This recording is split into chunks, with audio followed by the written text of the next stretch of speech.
বিচারের মালিক বলুন কে? মৃত্যুর মালিক। মৃত্যুর কথা অস্বীকার করে বসেও বাঁচতে।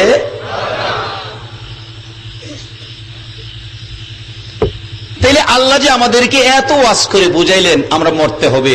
কুল্লু নাফসিন যায়িকাতুল মাউত, খুলিকাল ইনসানু যায়িফা। দুর্বল কিরা বানাইছে, মইরা যাওয়া দেখিয়া।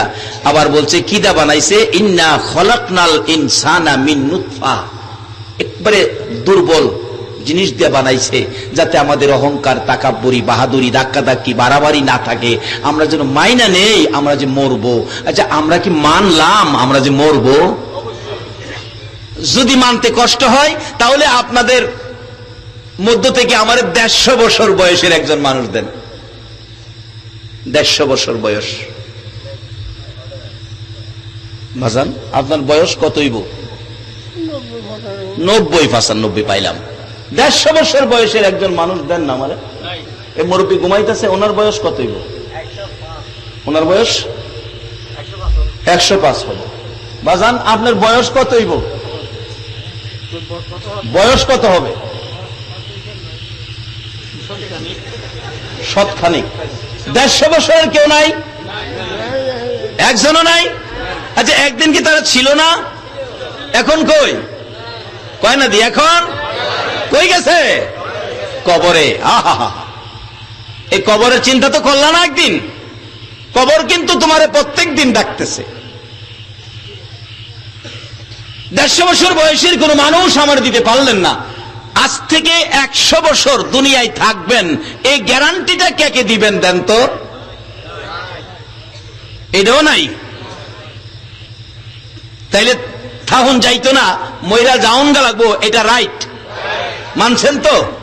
তাইলে এবার সামনে বাড়ি লন জিগায় আল্লাহ আমরা ময়রেই যামুগা, এখন কি করলে ভালো হয়? আল্লাহ আপনাদেরকে একটা সুন্দর পরামর্শ দিতেছে কোরআন শরীফ। পরামর্শটা কি?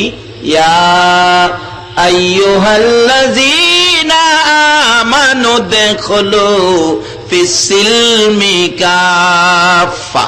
ও ঈমানদার বিশ্বাসী নর নারী, মেয়ে এবং পুরুষ, মাগো তোমরা ভাববো না যে তোমরারে বাদ দিয়া কইতাছে, তোমরারেও লাগাইছে। তোমরাও যেই ঘরে রঙের শাড়ি পরে বউ হইয়া ঢুকছো, এই ঘর থেকে একদিন সাদা কাফন পরে বাড়ি করে দিব। তোমরাও কান পাতিয়া শোনো গো মা, প্রত্যেক দিন কোরআনের আলোচনা হয় না। আল্লাহ আকাশের অবস্থাও অন্য দিনের চাইতে আজকে কি আলহামদুলিল্লাহ বলুন না? বোঝা গেল যুবকদের আয়োজন আল্লাহর কাছে পছন্দ হয়েছে। আল্লাহ পরামর্শ দিছে তোমরা পুরাপুরি ভাবে ইসলামে ঢুকো। আচ্ছা ইসলামটা কার ধর্ম বলুন? সবাই কইতে হইব ইসলামটা কার ধর্ম? আমরা মোল্লা মৌলবীরান না তো? তাহলে ইসলাম লইয়া দলাদলিটা কিসের? ধর্মটা আল্লাহর। আচ্ছা চন্দ্র লইয়া কোনো দলাদলি আছে? সূর্য লইয়া কোনো দলাদলি আছে? ইসলাম লইয়া দলাদলি করে। ইসলামের মালিক যেমন আল্লাহ, চন্দ্রের মালিকও আল্লাহ, সূর্যের মালিকও আল্লাহ, এটা লইয়া দলাদলি করে এটা না হেসরা গেলে গা। আসলে আমরা বুঝলাম না ইসলামটার মালিক যে আল্লাহ। যদি বুঝতাম তাইলে আমরা দলাদলি আল্লাহর ইসলাম লইয়া আমরা কি লেগে দলাদলি করতাম? কি কোন স্বার্থে? বলে ইসলামটা হুজুর আল্লাহ। জি আমি কই না তো, কোরআন শরীফে কয় ইন্নাদ-দীনা ইনদাল্লাহিল ইসলাম। আরো 90 রাকাত নফল নামাজের ভাগী হয়ে গেলেন তো। ইন্নাদ-দীনা ইনদাল্লাহিল ইসলাম। আল্লাহ বলছে ইসলামটা আমি আল্লাহর মনোনীত পছন্দের ধর্ম। এটা ইসলামটা কার ধর্ম? ইসলামটা চলবে কার ইচ্ছাই? আমাদের কোনো ইচ্ছা? তাহলে আমরা এটা লইয়া টানা হেসার করার কোনো অধিকার নাই।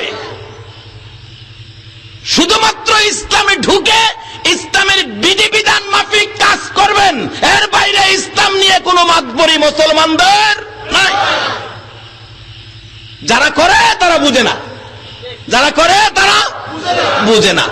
আল্লাহ বলেন তোমরা যে বুঝবা না এটাও আমি জানি, বুঝানোর ব্যবস্থা আমি আল্লাহ করতেছি। আমি আল্লাহ বুঝানোর ব্যবস্থা করতেছি। তোমরা এই ইসলামটা বুঝার জন্য ইসলামের ক্যাটালগ দিলাম কোরআন। এই কোরআনটা বুঝানোর জন্য কোরআন সঠিক বুঝলে আর দলাদলি হতো না। এই জন্য সব জিনিস, একটা মোবাইল কিনেন, মোবাইল কিনলে কিন্তু মোবাইলের সাথে একটা ক্যাটালগ দেয়। ক্যাটালগটার মধ্যে লেখা থাকে কিভাবে চার্জ করবেন, কিভাবে ইয়ারফোন লাগাইবেন, কিভাবে কি করবেন না করবেন সবকিছু দেওয়া থাকে। কত ঘন্টা চার্জ করবেন, চার্জ কি হইলে কি করবেন, এরকম দেওয়া থাকে না। আপনি যদি মোবাইল কিন নাই কন 2000 টাকা দাম মোবাইল আনছি আমি, হের ক্যাটালগ মানতে হইব? হালাত তোর ক্যাটালগ। চার্জের ফিনের মধ্যে ইয়ারফোনের ফিন ডুহাইছেন, ইয়ারফোনের ফিনের কানে দানিয়া চার্জের ফিন ডুহাইছেন। আচ্ছা, এটা কি ভালো চলবে? সার্ভিস ভালো দিবে না ভেজাল দিবে? ইসলাম তো এখন শান্তির ধর্ম, আল্লাহর মনোনীত ধর্ম। আমরা তো এখন ভেজাল লাগাইছি। তার ভেজাল লাগার কারণ হলো ক্যাটালগ মানি না, নিজের মনে যা চাই তাই ব্যবহার করি। ইসলাম কারো মন, কারো মত, কারো পথ দেখে না।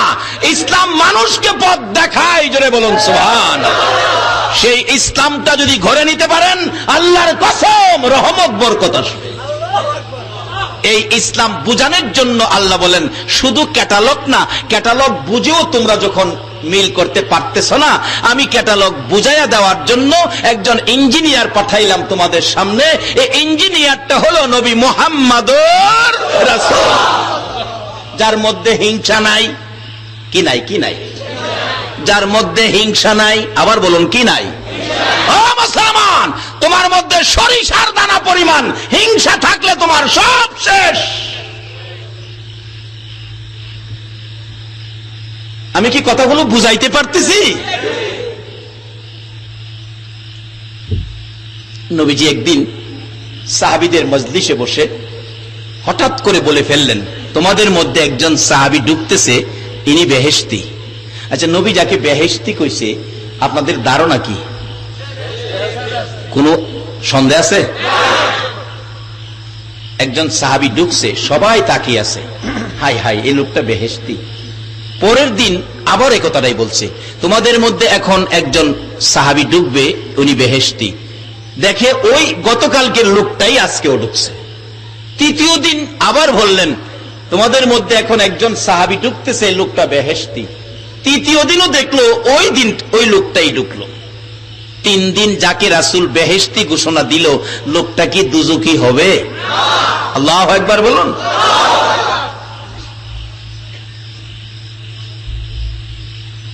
একটা যুবক, ও বাবা কাঞ্চনার যুবকেরা, ও যুব সংঘের সদস্যরা, আজকের মাহফিল থেকে কিছু না কিছু বাড়িতে নাও। ওই যুবকটা বলল, নবী 3 দিন যাকে বেহেশতি কইছে, কোন আমল করে বেহেশতি হইছে, এই আমলটা আমি যুবক করব। যুবক একটু চিন্তা করো, কোন আমল করলে নবী বেহেশতি কয়, আমি সেই আমলটা করব। তার বাড়িতে গেছে, চাচা বাড়িতে আছেন? আমার বাবা আমার বাড়ির জায়গা দেয় না, গেলে মারবো। আমি চাচা আপনার বাড়ির তাহম। অনেক সময় পোলাপান মার সাথে রাগ কইরা জায়গা না, ফুফুর বাড়ি গিয়া কয়, ফুফু আম্মা মারে আমি তোমার থাকবো। ফুফু কি কয়, আমার বাড়ি সারা জীবন থাকবে, যাইস না, তোর মতো এক বাতিজা খাইলে আমার কি হইব রে, থাক আমার বাড়ি। চাচাই কয়, বাতিজা যাইস না, আমার বাড়ি থাক, মাইর খাইতে কি লেগা। রাত্রে হ্যাঁ ঘুমায় না। যে সাহাবীকে নবী বেহেশতি কইছে, রাত্রে হ্যাঁ দেহে ওই সাহাবীটা কি করে, তাকায়া দেহে এশারের নামাজ পড়ে কিছু দুরূদ ইস্তিগফার তাসবিহ তাহলিল করে ঘুমায়া গেছে। ফজরের আজান দিলে ঘুম থেকে উঠছে, উঠতে আবার তাসবিহ তাহলিল আদায় করে কোরআন শরীফ পড়ে কাজ কামে চলে গেছে। জোহরের আজান দিছে, নামাজ পড়ে খায়া আবার কাজ কামে চলে গেছে। মানে সাধারণ ইবাদত যেটা আর কি, 5 ওয়াক্ত নামাজের সাথে টুকটাক যেটা করার, এটাই, বেশি কোনো ইবাদত নাই। এভাবে 3 দিন থাকছে, একই রকমের ইবাদত। 3 দিন পরে যুবকটা বলতেছে, চাচা আমার বাবা আমারে মারে না, তো মারে না, তো তুই কি কইলে বেটা তোর বাবা মারে? না, মায়ের কথা কই আপনার বাড়ি থাকছি। দেখবার লাগে আপনি কোন ইবাদত করেন। রাসূল 3 দিন কইছে এখন যে ডুববে সেই বেহেশতি, 3 দিন আপনি ডুবছেন, রাসূলের কথাই আপনি বেহেশতি। কি আমল করে বেহেশতি হইছেন এটা দেখবার লাগে আইছিলাম। আপনি যে আমল করেন এটা তো সাধারণ আমলই, এরপরও রাসূল আপনাকে বেহেশতি কইল, কারণটা কি? ওই লোকটা হাসতে হাসতে বলছে, বাবারে আমার আমল সাধারণ আমলই, কিন্তু আমার ভিতরে হিংসা নাই। হিংসা না থাকার কারণে রাসূল আমাকে বেহেশতি ঘোষণা দিয়েছে। ও মুসলমান, একটা রোগেই মুসলমান ধ্বংসের পথে গিয়েছে, আমিত্ব, অহংকার, হিংসায় ভরপুর। হিংসা নয়। আসুন আমরা একটা জিনিসের উপর চিন্তা করি। বলতেছিলাম আমাদের উপর যে ইঞ্জিনিয়ার পাঠাইছে ইসলাম বোঝানোর জন্য, ইঞ্জিনিয়ার হলো নবী মুহাম্মাদুর রাসূলুল্লাহ। সাথে সাথে আল্লাহ ঘোষণা করেছেন, ওমাই ইউতির রাসূলা ফাকাদ আতা আল্লাহ। তোমরা আমার এই রাসূলের কথাগুলি মানো, তাইলেই আমার পছন্দের ইসলামের ভালো পথটা তোমরা বুঝতে পারবা। কারণ এই রাসূল নিজে বানায়া কোনোদিন কোনো কথা বলে নাই, আমি যা বলাইছি তাই বলছে। সেই নবীর কথা, ইসলামের বোঝানোর ইঞ্জিনিয়ারের কথা মানতে আপনারা কি রাজি আছেন? তাই আমি অনেক সময় বলি, নবীর কথা মানবে যারা হবে জান্নাতি। বলুন, নবীর কথা মানবে যারা হবে জান্নাতি। না মানিয়া আবু জাহেল হইল দুজুকি। না মানিয়া আবু, নবীর কথা মানবে যারা হবে জান্নাতি। নবীর কথা মানবে যারা হবে জান্নাতি। না মানিয়া আবু জাহেল হইল দুজুকি। না মানিয়া, যে নবীর কথা মানলে জান্নাতি, না মানলে দুজুকি। মানলে আবু বকর, না মানলে আবু জাহেল। বলুন আপনারা কি আবু বকর হবেন না আবু জাহেল হইবেন? আবু জাহেল হইবেন না আবু বকর হইবেন? নবীর কথা মান্না না না মান্না? কেন মানবেন না? আমার নবীর জীবনী খুলুন, আম্মা জান আয়েশা সিদ্দিকার জীবনী খুলুন। আমার নবী আপনার আমার ব্যথায় গো কত ব্যথিত। আম্মা জান আয়েশা সিদ্দিকা বলেন, আমি দেখেছি আমার নবী উম্মতের মায়ায় কত ব্যথায় ব্যথিত।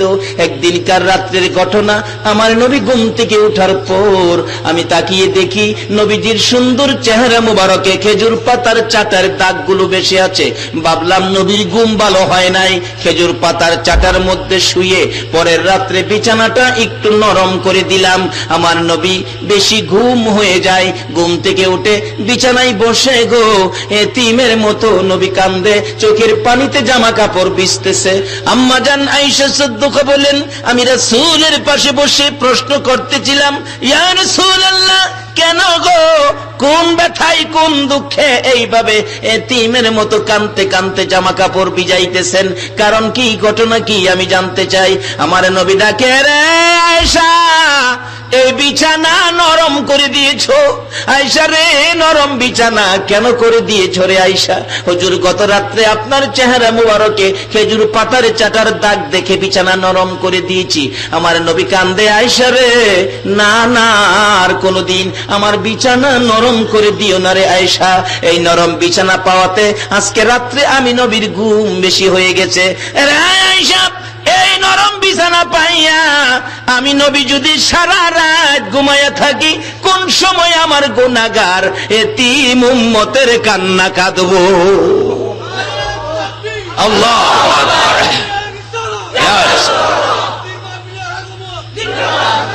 আরে দয়ালো নবী, প্রেমের ছবি আর আসবে না জগতে। বলুন, দয়ালো নবী, প্রেমের ছবি আর আসবে না। হাসর দিনে উম্মত বিনে, হাসর দিনে উম্মত বিনে যাবে না নবীজি বেহেশতে। দয়ালো নবী প্রেমের ছবি আর আসবে না জগতে আমার দয়ালো নবী প্রেমে আর আসবে না 63 সাল জিন্দিগি কাছে বলে উম্মতি 63 সাল জিন্দিগি কাছে বলে উম্মতি এখনো কান্দে শুয়ে মদিনাতে নবী এখনো কান্দে শুয়ে মদিনাতে দয়ালু নবী প্রেমের ছবি আর আসবে না জগতে আমার দয়ালো নবী প্রেমের ছবি আর আসবে না আম্মা জান আয়েশা সিদ্দিকা বলেন শুধু এটাই শেষ নয় আল্লাহু আকবার বলো আমার নবী গোসল করে হুজরায় ঢুকলে অনুমতি চাইলাম ইয়া রাসূলুল্লাহ অনুমতি দেন আপনার চেহারা মুবারকে তোল মালিশ করব অনুমতি পাইয়া তোল মালিশ করার জন্য যাইয়া দেখি আমার নবীর চেহারা এত সুন্দর চোখ ফিরানো যায় না এত সুন্দর চেহারার মাঝে মাঝে কালো কালো দাগ চামড়ার ভিতরে গর্ত হয়ে আছে আম্মা জান আয়েশা সিদ্দিকা তাকিয়ে তাকিয়ে ভাবতেছেন এত সুন্দর চেহারায় দাগগুলো কিসের আমার নবী প্রশ্ন করেন আয়েশা রে অনুমতি নিলি তোল মালিশ করবি রে আয়েশা কেন তাকিয়ে তাকিয়ে বসে আছো আয়েশা চোখের পানি ছেড়ে দিলেন ইয়া রাসূলুল্লাহ আমি জানতে চাই গো নবী আপনার এই সুন্দর চেহারায় কালো কালো দাগ গর্তগুলো কিসের আপনি কি ছোটকালে কোথাও কোনো ব্যথা পেয়েছিলেন আমার নবী দুইটা চোখের পানি গো ছেড়ে দিয়ে ডাকে রে আয়েশা এই দাগের কথা মনে করিস না রে আয়েশা এই দাগগুলো ছোটকালের কোনো ব্যথার দাগ নয় এই দাগগুলো হলো রে তাইবের জমিনের যুবকদের পাথরের আঘাতের দাগ রে আয়েশা তাইবের জমিন রে মনে হইলে আমার কলিজায় আঘাত লাগে রে আয়েশা একবার নয় দুইবার নয় তিনবার করে আমাকে মারতে মারতে বেহুশ করেছে আমি উঠতে পারি না জ্ঞান ফিরে না রক্তমাখা দুইটা হাত বাড়াইয়া কতবার বলেছিলাম যুবকেরা রে এইভাবে আমার আর কত মারবি আমি কি অপরাধ করেছি কোন অপরাধে এইভাবে মারতেছো আর মাইরো না আমি সইতে পারি না তোমরা কি জানো না রে যুবকেরা এই জগতে আমার মা নাই আমার বাবা নাই রে আয়েশা কোনো কথাই তারা শুনলো না রে আমাকে তিনবার করে বেহুশ করেছে ওই পাথরের আঘাতের দাগগুলো আমি নবীর চেহারার মধ্যে এখনো লেগে আছে আম্মা জান আয়েশা সিদ্দিকা বলেন ইয়া রাসূলুল্লাহ আমি জানি আপনার দোয়া আমার আল্লাহ কবুল করেন একটুখানি দোয়া করেন দাগগুলো যেন পরিষ্কার হয়ে যায় আমার নবী কান্দে রে আয়েশা এই কথাটা আর কোনোদিন বলবি না এ মায়ের দাগ আমি নবী দোয়া করে পরিষ্কার করব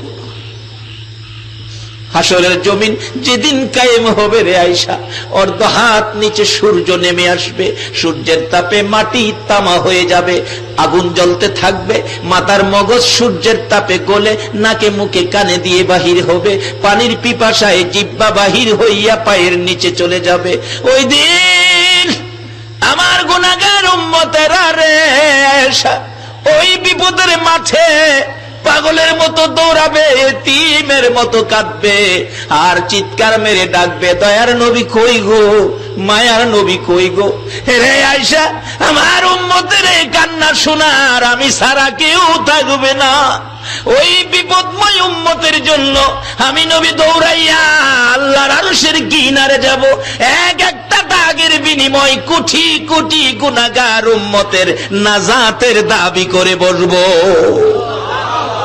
আমার আল্লাহ বলেন বন্ধু গো তাইবের জমিনের পাথরের আঘাতের দাগগুলো উম্মতের নাজাতের জন্য রেখে দিলা গো বন্ধু আমি আল্লাহ তোমাকে কত ভালোবাসি তোমার 63 বছর জিন্দেগির মধ্যে কোনদিন তোমার সুন্দর চেহারায় আমি আল্লাহ একটা মশা মাছি বসতে দেই নাই একটা পোকামাকড় কামড় দিতে দেই নাই। ওই চেহারার পাথরের আঘাতের দাগগুলো উম্মতের নাজাতের জন্য রেখে দিলা। যাও বন্ধু, কথা দিলাম তোমার উম্মত যারা হবে, তোমার আদর্শে যারা চলবে, তোমার উম্মতের পরিচয় যদি আমারে দেখাইতে পারে গো বন্ধু, তোমার উম্মতের পরিচয়ের উপর আমি আল্লাহ মাফ করে দিব। যে নবীর উম্মতের পরিচয় থাকলে আল্লাহ আমাদেরকে মাফ করে দিবেন। সে নবীর উম্মত হইতে, সে নবীর কথা মানতে আপনারা রাজি আছেন? সে নবীর উম্মত হইয়ে কবরও যাইতে আপনারা রাজি আছেন? তাহলে কিছু কথা, কিছু কাজ, কিছু কাজ সাইরা দিতে হইব, কিছু কাজ দইরা লইতে হইব। সাইরা দিবেন জীবন থেকে সুদ আর ঘুষ। সুদ আসেনি কাঞ্চনা? সাতকানিয়া সুদ আছে? এখন তো ডিজিটাল বাংলাদেশ, সুদ কয় না, ইন্টারেস্ট কয়।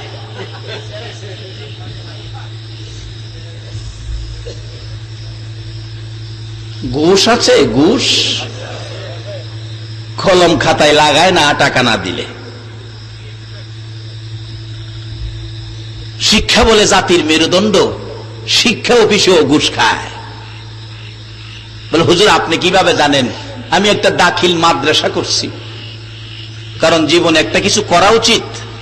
মাদ্রাসা করছি, দিনী এলেম শিখবে। শিক্ষা অফিসে একদিন গেছিলাম, পরে আমি আর যাই না। আমার দেখলে কি হুজুর আপনি কি লেগেছেন? আপনি তো ফজর সাহেব না? বলে আপনি আসতে হবে না, আপনার শিক্ষক পাঠায়েন। শিক্ষক গেলে খালি কয় একটু বসেন। হুজুর 500 টাকা নোট না দেখাইলে কলম ধরে না। শিক্ষা যদি জাতির মেরুদণ্ড হয়, শিক্ষাঙ্গনে ঘুষ চলবে কেন? যতদিন শিক্ষাঙ্গন থেকে ঘুষ প্রথা দূর না হবে, ততদিন সোনার বাংলায় শান্তি আসবে না। দাওয়াত দিলে দিবেন, না দিলে নাই, ভেজ ভেঙে যাবো আজকা। আর দাওয়াত এত দূরে না দিলেই ভালো, জবর কষ্ট। প্রত্যেক দিন অগমা থেকে এই কষ্ট শারীরিক ভাবে সহ্য করতে পারি না। বরফতে আসতেই লাগে 6 ঘন্টা। যাক, রিজিকের ফাইসালা। দুইটা কথা আপনাদের উদ্দেশ্যে বলার ফাইসালা বুঝি আল্লাহ করেছে, এই জন্য হয়তো এখানে আসছি। আল্লাহ এ কথার উপর আমাকে সহ আপনাদের সকলকে আমল করার তৌফিক দেখ। সকলে বলুন আমিন। দুইটা জিনিস ছাইরা দিবেন, সুদ আর ঘুষ। আর একটা জিনিস দইরা লাইবেন, সেটা হলো জামাতের সহিত নামাজ। বেশি কিছু লাগতো না, তাইলে আল্লাহরে পাইবেন, বিচারের ব্যবস্থা হইব। কারণ যেই নবীরে ইসলাম বুঝানের ইঞ্জিনিয়ার বানায়া পাঠাইছে, এই নবী ওয়াজ করেছে আসসালাতু মিরাজুল মুমিনিন। মাওলার সাথে যোগাযোগ, সম্পর্ক, বন্ধুত্ব করার মাধ্যম হলো কয় না? মেরাজ শব্দের অর্থ হলো সাক্ষাৎ। সাক্ষাৎ, সাক্ষাৎ করবে মুসলমান মাওলার সাথে কি দিয়া? কয় না? কয় না? নামাজ।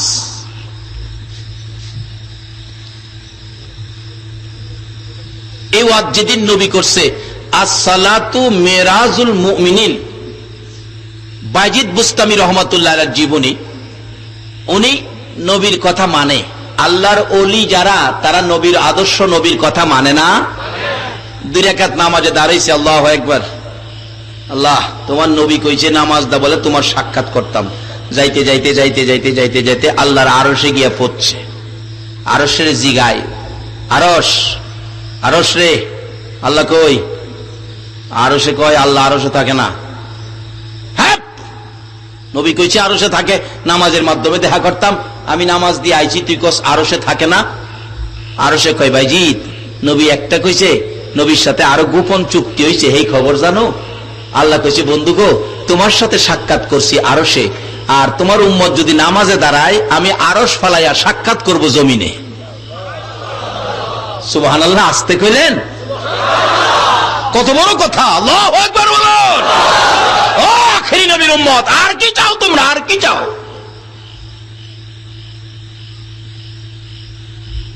আরশ কয় আল্লাহ নবীর সাথে সাক্ষাৎ করছে আরশে, এ নবীর উম্মতের সাথে সাক্ষাৎ দিব আরশ কুরসি ফালাইয়া জমিনে, যারা নামাজে দাঁড়াইব। বাইজিদ একটা চিৎকার মারছেন আল্লাহু আকবার বলে। বাইজিদের সার্গিত বলেন, আমি ঘুম থেকে উঠে গেছি চিৎকারে, আমি দেখি আমার পীর বাইজিদ গলা দিয়া রক্ত বাইরিতেছে, বেহুশ হয়ে গেছে। কয় কিরে? আল্লাহ বলে আরশ ফালাইয়া এই নবীর উম্মতের সাক্ষাতের জন্য জমিনে আসবে, এই মর্যাদা আমাদের। বাইজিদ নবীর কথা মাইন্না কত বড় উচ্চ স্তরের অলি হয়েছে। নবীর আদর্শ, নবীর কথা না মাইন্না আল্লাহ পাওয়ার কোন রাস্তা নাই। নবীর দেখানো রাস্তা দিয়ে হাঁটলেই আল্লাহকে পাবেন। নবী বলেছেন আসসালাতু মেরাজুল মুমিনিন। এই রশি ধরেই তো বাইজিদ বিরাট বড় আল্লাহর অলি হয়েছিলেন। কত বড় বাইজিদ অলি হয়েছিলেন, একদিনকার ঘটনা। বাইজিদ তরিকতের দায়িত্ব নিয়ে, তরিকতের তালিম নিয়ে, তরিকতের দাওয়াত নিয়ে বাহির হলেন। যাইতে যাইতে রাস্তা দিয়ে যাইতেছে, একটা গাছের নিচে বসলেন। উপর থেকে তার জীবনী লেখে একটা পাখি পায়খানা করে দিছে। পাখি, অনেক সময় কইলাম দেখেন আমরা টুপির মধ্যেও পাখি পায়খানা করে দেয়। এর লেগে আমরা টুপি আবার ডবল রাখি, কারণ পায়খানা রাস্তাঘাটে করে দিলে কই যামু দুইবার লেগা আরেকটা মাথায় দিলাম, ডবল টুপি রাখি। অনেক সময় এরকম করে। এই বাইজিদের জামার মধ্যে পাখি পায়খানা করে দিছে। বাইজিদ রাগ হয়ে গেছে, এ কি করলে? আমার একটা জামা, আমি মেহমান, আমি তরিকতের কাজে বাহির হলাম, ওহন জামা আমি কই পামু? কাজটা করলে কি? আল্লাহ কয় আমার ওলিদের সাথে যারা বেয়াদবি করবে আমি তাদের সাথে যুদ্ধ ঘোষণা করব। আচ্ছা, আল্লাহর ওলিদের সাথে বেয়াদবি করলে আল্লাহ যদি যুদ্ধ ঘোষণা করে, আল্লাহর সাথে যুদ্ধ করে হারবেন এমন কেউ আছে না? হেন আল্লাহর সাথে যুদ্ধ করে হারতেন আপনি? নমরুদ্দা ইব্রাহিম আলাইহিস সালামরে কইছেন, ইব্রাহিম তোমার সাথে কি যুদ্ধ করবো? তোমার আল্লাহর সাথে যুদ্ধ। হ্যাঁ, তীর ধনুক লইয়া তুক কামান লইয়া ময়দানে গিয়ে বই রয়েছে, আল্লাহর সাথে যুদ্ধ করতো। আচ্ছা, আল্লাহ কি হ্যাঁ সাথে যুদ্ধ করতে আইব? সারাদিন বই রয়েছে, দেখে আল্লাহ আয়ে না। ডাহে ইব্রাহিম কই তোমার আল্লাহ তো আয়ে না, আকাশে বুঝি লুকাইয়া রয়েছে, আকাশেও থাকতে দিতাম না। হ্যাঁ, কত বড় শেড হইছে। হ্যাঁ, এক সৈন্যরে নির্দেশ দিছে আকাশে তীর মারো, মারছে তীর আকাশে। আল্লাহ কয় হ্যার বড় শখ আমার মারতো। ও ফেরেশতারা একটা পাখি জব করে কিছু রক্ত তীরের আগায় লাগায় দে। তীর ঘুইরা নিচে আইছে, দইরা দেহে রক্ত। ইব্রাহিম শেষ, তীরের আগায় রক্ত। এতে কি বোঝা গেল? আল্লাহরে কি করছে? মাইরা লাইছে। নাউজুবিল্লাহ কর না। আচ্ছা, এই খবরে ইব্রাহিম আলাইহিস সালাম হাসবো না কাঁদবো? ইব্রাহিম আলাইহিস সালাম হাসে। নমরুদ্দা কয় হাসো, মাইরা লাইছি তো। আল্লাহ কয় আর সারণ যায় না। আচ্ছা, এই নমরুদ বাহিনীর বিরুদ্ধে আল্লাহ না কি বাহিনী মোতায়েন করছেন? কয় না, কয় না, সবাই কইতেইব মশা। মশা এখনো আছে মশা। এই নমরুদ্দা হারামজাদার কারণে তো মশা আমরা রেখা। এই যদি বেঈমানি না করতো তাইলে এই বাজেট কিন্তু হয় না। মশা বাহিনী পাঠাইছে, এটা আছে না? হনো দেখেন রাত্রে ঘুমাইলে কি খুশি হয়, কাছে এসে গান গায়, গুণের বন্ধু গো ঘুমাও গো বন্ধু, ও গুণের বন্ধু গুনগুনা গুনগুন, ঘুমাও গো বন্ধু ইংলিশ শোনবা হরতাছে। এই মশা, আর এই সাধারণ মশা না। কিছুদিন কয়েক বছর আগে যে একটা মশা বেরিয়েছেন, একটা ইঞ্জেকশন করলে চোখ লাল হইয়া বাইল্লা মাছের ডক সাইজ হয়ে যাইতো গা। এটা জানি কি মশা? ডেঙ্গু মশাই তখন পাঠাইছেন, এই মশাই পাঠাইছেন তখন। মাঝে মাঝে একটু বাসান দে আমরা সাইজ করবার লাগিয়া, আমরা যাতে নমরুদ মারা না হই। বুন বুন বুন বুন করে আইতাছে বিমান বাহিনী। নমরুদ কয় এই তুপ কামান রেডি কর, ছাড়তো না যেমন আইতাছে দেখা যা। তলোয়ার বল্লম বাইর কর। আচ্ছা কোন তো তলোয়ার আর বল্লম দা মশারে কি করবো? হারা তলোয়ার বল্লম লম্বা করে বাইর করতে করতে আয়া ইঞ্জেকশন মাইরা দিছে। পায়খানা করে প্রস্রাব করে চোখ লাল করে ডেঙ্গু জ্বরে 2-4টা চাইট দিয়া এমনি শেষ। এইভাবে সপ্তাহ যাইতেছে গা। নমরুদ্দা দূরে দাঁড়ায়, হ্যাঁ নাক ফোলা, কারবারটা দেখছো নি কি করতেছে রে?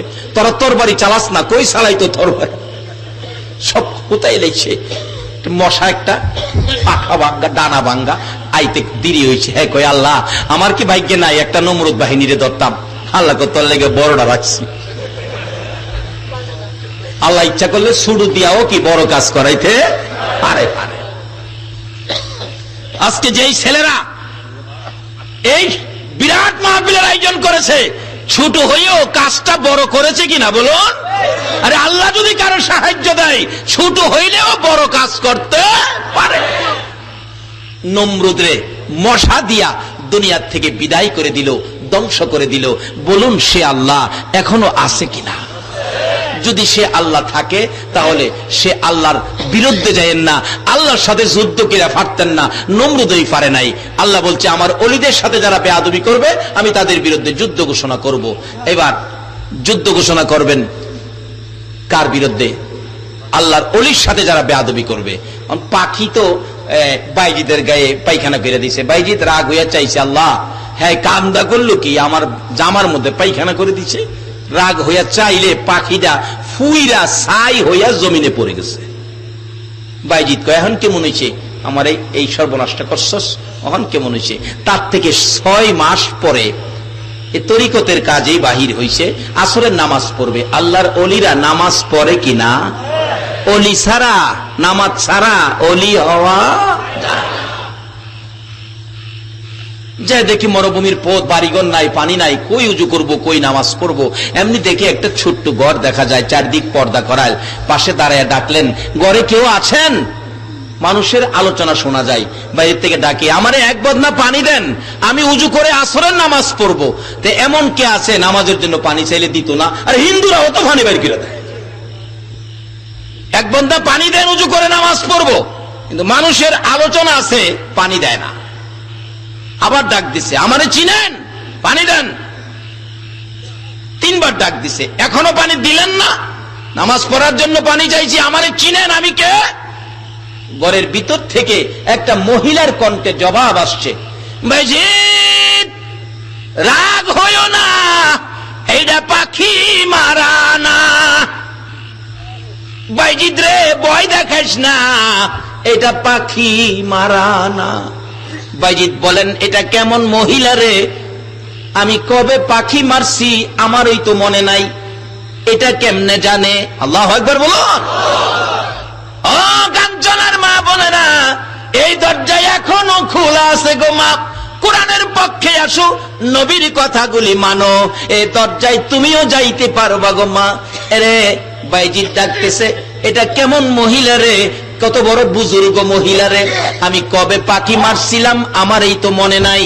আমার নাম যে বাইজিদ, এই মহিলার সাথে জীবনে কোনোদিন দেখা হয় নাই, এ রাস্তা দিয়াও আমি কোনোদিন আসি নাই। আমার নাম যে বাইজিদ, এই মহিলা কিভাবে জানে? এতে বোঝা গেল আমি বাইজিদের চাইতে এই মহিলা বুঝি বেশি বুজুর্গি। বুজুর্গি বুঝি তার মধ্যে আমার চেয়ে বেশি। না এর কেমনে জানে? এগুলি বুজুর্গিয়াত তার মধ্যে বেশি দেখা যায়। এখন বাইজিদ বলতেছে, আমি ভাবছিলাম এই যুগে আমি ওই বুজুর্গ, অহমদি দেহি বেশি বুজুর্গ দিয়ে একটা মহিলা মানে নবীর আদর্শ মানে, তাহলে মহিলাদেরকে বুজুর্গ বানাইতে পারে না। বাইজিদ কয়, ভাবছিলাম আমি জামানার সবচেয়ে শ্রেষ্ঠ অলি, এখন দিয়ে দেখি আমার চেয়ে বুজুর্গ একটা মহিলা। পাশে যাইয়া ডাকলেন, এই মহিলাটাকে কি বলে ইজ্জত দিব, কি বলে সম্মান করব? বলুন আমাদের কাছে মহিলাদের মধ্যে কোন মহিলাটা আমাদের সমাজে, কোন মহিলাটা আমাদের জন্য বেশি সম্মানী হবে? মাশাআল্লাহ মাশাআল্লাহ মারহাবা, সবাই বলুন কে? আল্লাহু আকবার বলুন। যেই নবী ইসলামের ইঞ্জিনিয়ার হয়েছে, এই নবী হাদিস শরীফে বলেছে, বিররুল ওয়ালিদাইনি আফদালু মিনাস সালাত ওয়াস সাদাকাত والصومي والحجي والعمرة والجهاد في سبيل الله। মা বাবা কেমন জিনিস?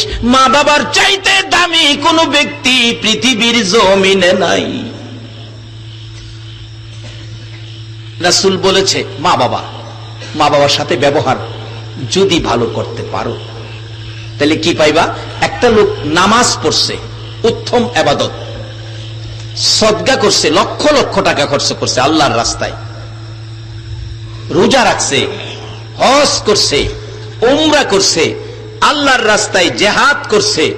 এই 6টা ইবাদত করে যেই নেকি লইয়া বাড়ি যাইতেছে, আরেকটা লোক রিকশা চালায়, ভ্যান চালায়, ঠেলা ধাক্কায়, দিন মজুর, ক্ষেত মজুর, রাজমিস্ত্রির সাথে জোগাল, 200 টাকা পায় সারা দিনে।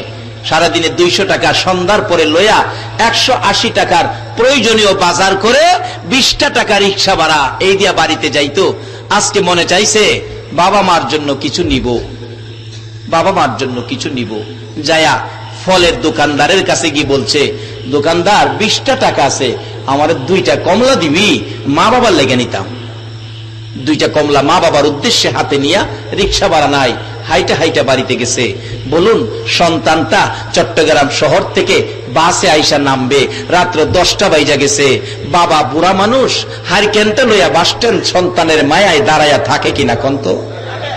এই বাবারে যারা কষ্ট দিয়েছ, আমার নবীর সুপারিশ নসিব হবে না।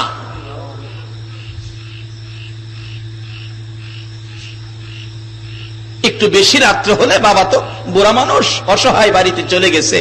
2টা বাজে গেছে, বাড়িতে যায় দেখো আরেকটা মানুষ এখনো ঘুমাইল না, দরজাটা খুইলা বিনায়া বিনায়া কান্দে।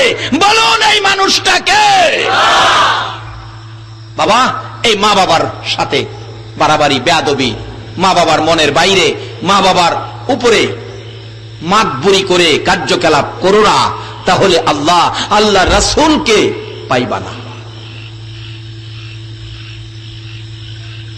বলতেছিলাম, রাসূল বলছে একটা লোক নামাজ পড়লো, সদকা করলো, রোজা রাখলো, হজ করলো, উমরা করলো, আল্লাহর রাস্তায় জিহাদ, 6টা ইবাদত সবচেয়ে বড়, এর চেয়ে বড় ইবাদত নাই। এই 6টা ইবাদত করে যেই নেকি লইয়া বাড়ি যাইতেছে, আর একটা লোক গরিব মানুষ মা বাবার জন্য 2টা কমলা কিনে বাড়িতে যায় ডাক দিছে, মা গো, মা ঘুমিয়ে গেছো?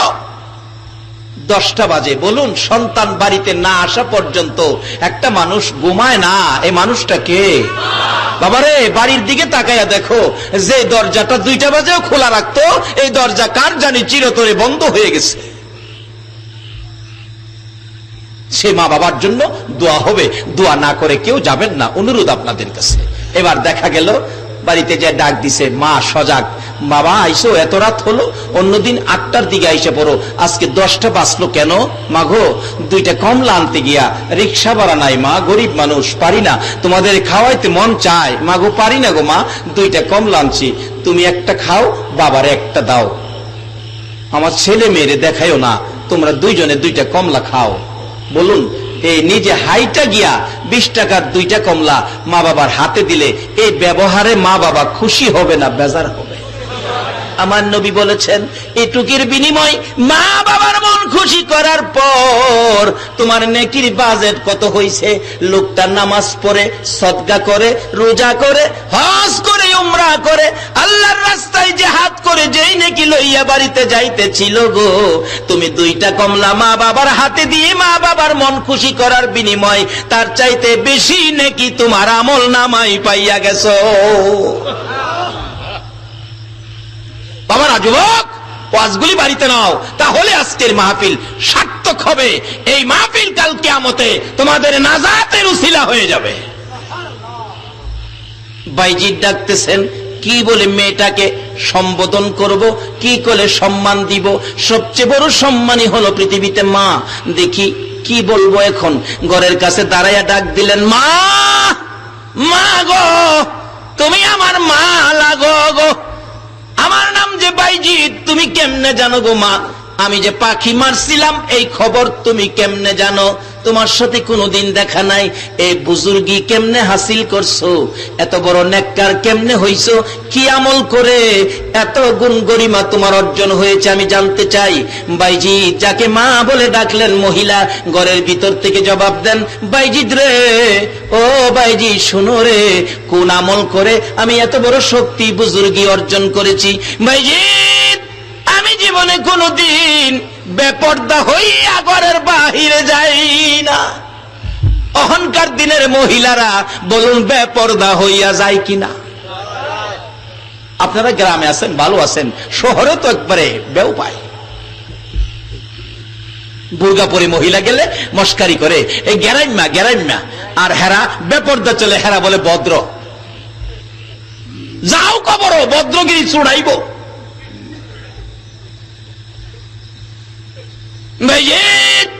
জীবনে কোনদিন বেপর্দা হইয়া বাহিরে যাই না। জীবনে কোনোদিন এক ওয়াক্ত নামাজ ছাড়ি না, এক ওয়াক্ত নামাজ ছাড়ি না। ও মা বোনেরা, বাইজিদের মতো অলি যাকে মা বলেছে তার জীবনী খুলুন, এক ওয়াক্ত নামাজ বলে ছাড়ে না। আর আমাদের দেশের মহিলারা এক ওয়াক্ত নামাজও, বাইজিদের মতো একজন অলি যাকে মা বলে ডাক দিল, সম্মান দিল, তার আমল নামা দেখো।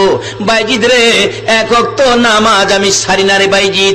বাইজিদ রে, আমি আমার স্বামীর মনে জীবনে কোনদিন আমি ধাক্কা দেই না।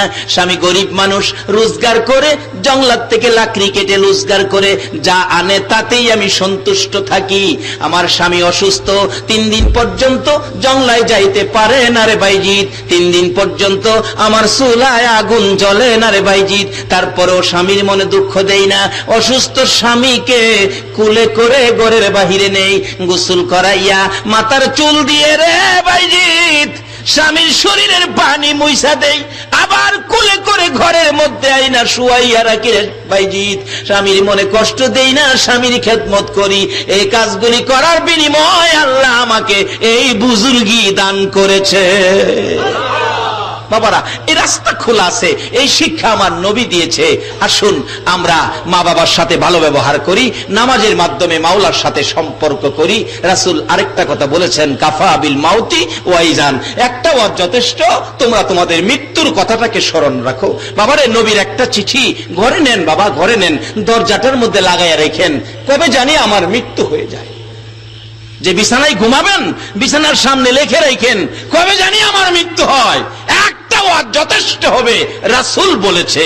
আল্লাহ আমাদেরকে সেই রাসূলের কথা মানার তৌফিক দান করুক, কোরআনের পক্ষে হাদিসের পক্ষে থাকার তৌফিক দান করুক।